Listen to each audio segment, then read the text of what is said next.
I must disagree with my esteemed colleague here. Okay. First of all, let me say that science is the engine of prosperity. From steam power to electricity to the laser to the transistor to the computer. That's not true. We're talking about. Hey, can I have my? Sure. You had your say. Let me have my say. Yes. However, the information revolution has a weakness, and the weakness is precisely the educational system. The United States has the worst educational system known to science. Our graduates compete regularly at the level of third world countries. So how come the scientific establishment of the United States doesn't collapse? If we're producing a generation of dummies, if the stupid index of America keeps rising every year, just watch network television and reality shows, right? How come the scientific establishment of the United States doesn't collapse? Let me tell you something. Some of you may not know this. America has a secret weapon. That secret weapon is the H-1B.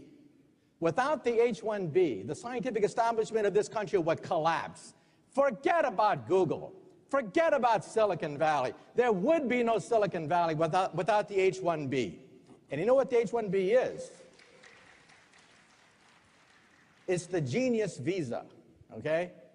You realize that in the United States, 50% of all PhD candidates are foreign-born. At my system, one of the biggest in the United States, 100% of the PhD candidates are foreign-born. The United States is a magnet sucking up all the brains of the world, but now the brains are going back. Right. They're going back to China. They're going back to India. And people are saying, oh my God, there's a Silicon Valley in India now. Oh my God, there's a Silicon Valley in China. Duh. Where did it come from?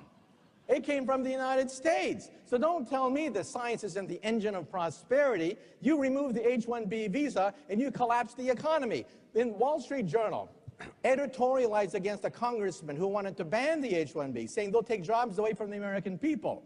The Wall Street Journal said, look, there are no Americans who can take these jobs. These are at the highest level of high technology. They don't take away jobs from Americans. They create entire industries. And so that's why we have an Achilles heel, and that's the educational system. And again, sociology majors are not necessarily going to be the ones determining the future of Silicon Valley, but physicists, engineers. We need more of them, not less. The irony is,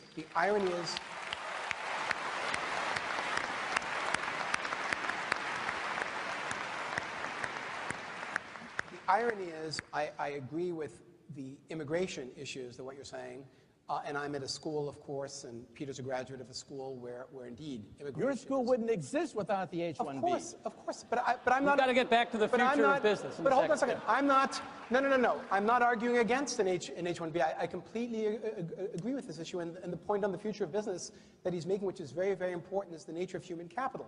What is misunderstood here is, again, how poorly run schools are. MIT is a notable exception in this regard. His school is not, because what happens is they run in these introductory science and engineering classes at Illinois and Wisconsin and Michigan. They run freshman and sophomore years as flunk-out operations. They run it as a boot camp, and then people are surprised that people don't take science, that they don't take the STEM courses. The point that I'm trying to make, which I think is an important one in this regard, is that the way educational systems are set up right now is that we have distorted incentives that undermine the ability for America to have a homegrown science and technology.